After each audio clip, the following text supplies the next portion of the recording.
Com relação à noção de evidência, isso é uma coisa curiosa também, porque muitos falam, não, aqui na verdade a gente está tratando com definições de evidências diferentes.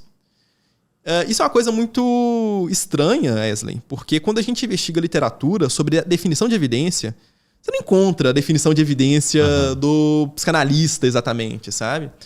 Geralmente, quando as pessoas falam que há uma discordância na definição, na verdade não é exatamente na definição em si, mas no conjunto de coisas que as pessoas consideram como sendo boa ou má evidência. Inclusive, né, eu já até sentei para tentar pensar como é que você articularia uma definição de evidência que pudesse representar essas visões de fundo mais psicanalistas e correlatos. E assim, basicamente, é muito difícil você conseguir expressar uma definição dessa direção sem cair em inconsistência, tá? Por quê? Porque, bom, a definição de evidência que geralmente é adotada é a definição bayesiana de evidência. E o que diz essa definição? Algo vai ser uma evidência para uma hipótese se ela aumenta a probabilidade dessa hipótese ser verdadeira. Basicamente isso. E aí, esse aumento de probabilidade vai depender de cada contexto, né? O que importa, nesse caso, é que aquele dado possa nos ajudar a confirmar ou desconfirmar uma hipótese. Tá. Mesmo o psicanalista, ele também tem isso de fundo quando ele critica RCTs. Porque, na visão dele, o que daria para ser interpretado é que quando eu faço um RCT, eu não estou aumentando a probabilidade daquela intervenção de fato ser eficaz. Ou então o que ele faz é mudar o foco. Fala, olha, não, na verdade, o que importa não é eficácia exatamente. O que importa são outras coisas. Mas para essas outras coisas também tem que ter evidência. Mas seja de eficácia, seja, por exemplo, evidências acerca de autoconhecimento. Aquela intervenção está ajudando aquele paciente a se autoconhecer.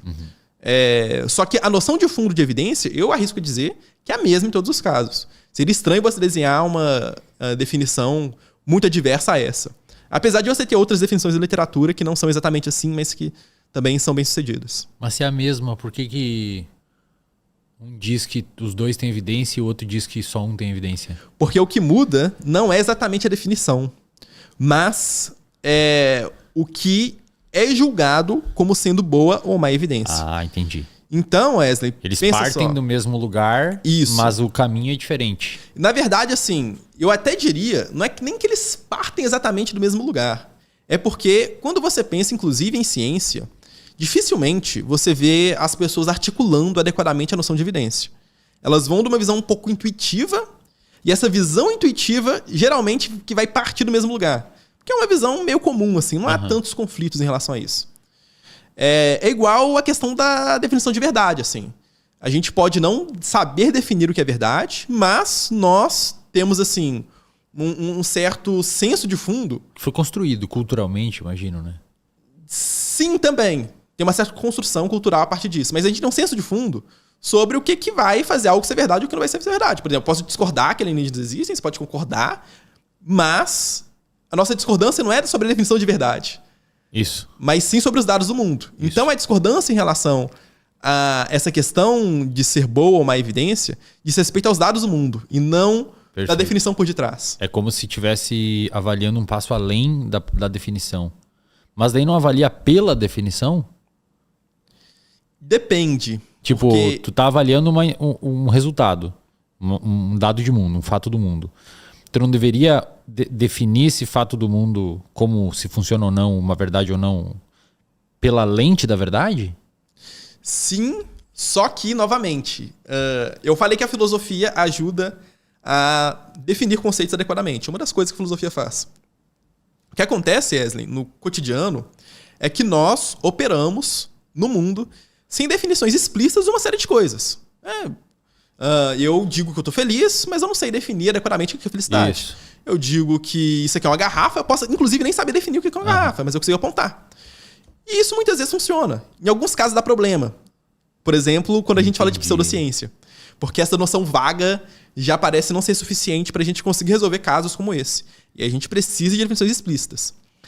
Quando a gente fala de evidência nesse contexto, geralmente a gente tem uma noção vaga, que vale a pena a gente explicitar para conseguir resolver certas confusões, mas na prática as pessoas dificilmente operam por meio das definições explícitas.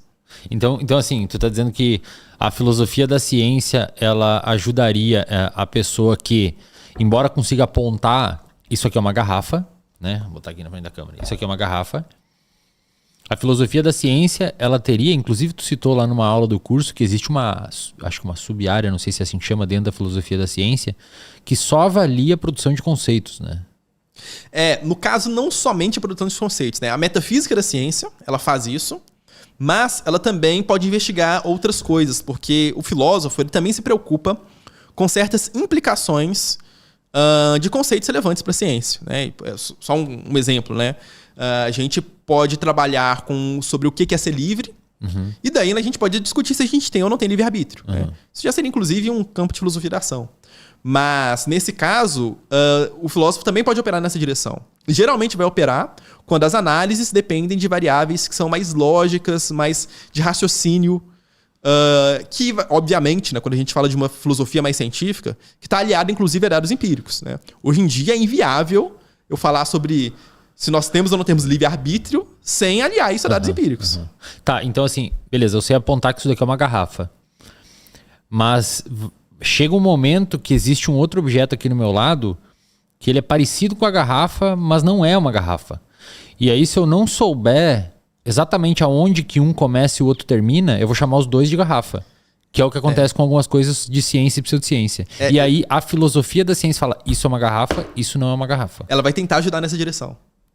Esse é o caso da psicanálise. Pô, vocês estão com um abacaxizão, hein, cara? Pra descascar, velho.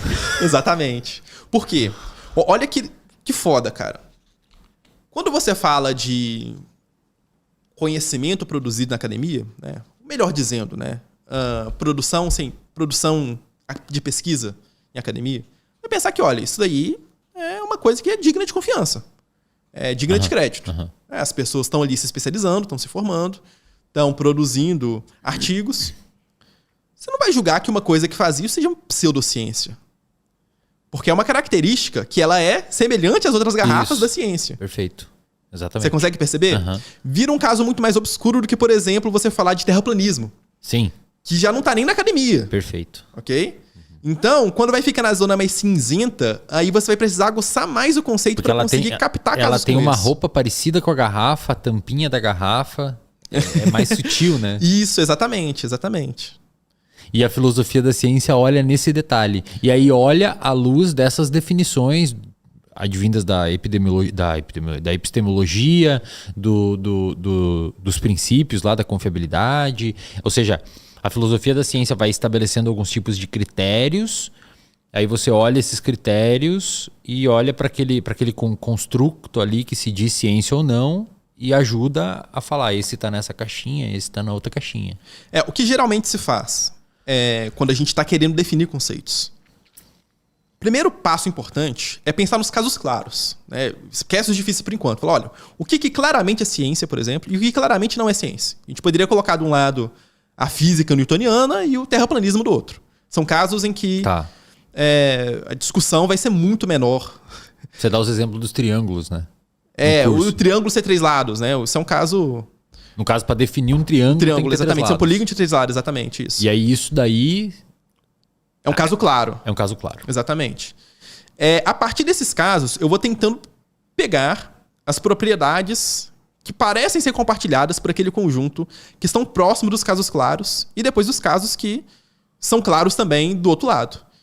E daí eu já vou tentando comparar. Falo, olha, no final das contas, quando você diz que isso aqui, esse terraplanismo não é científico, é uma pseudociência, o que ele tem que compartilha com outras pseudociências? Perfeito. Que faz com que a gente possa julgá-los como sendo tal. E aí, a partir dessas propriedades, nós vamos tentando fazer uma demarcação que seja mais explícita e que consiga depois, aí sim, chegar no caso difícil e tentar demarcar.